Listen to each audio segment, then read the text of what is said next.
you've ever plowed snow or if you're actively plowing snow, you've probably experienced the complications with a busted lift chain. And what we'd like to show you is something that might help alleviate some of that problem and could possibly save you some significant downtime.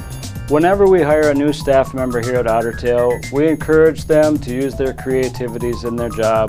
Recently, we had a new staff member join us, and not too long after that, he called me one day and asked if it would be okay if he took some scrap parts from under the welding bench and made a bracket for his plow. The shop foreman called me. He said, "You better go check it out. These boys are onto something."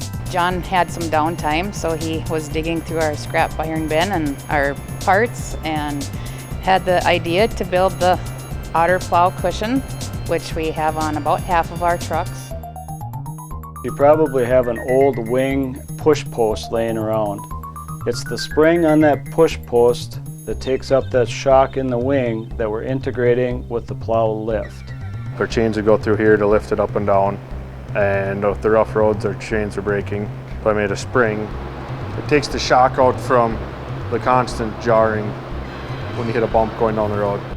We've built single action and double action springs that make a substantial difference in that slap of those lift chains on your plows. And it has really saved on wear and tear on the plows, the chains, and the front ends of the trucks.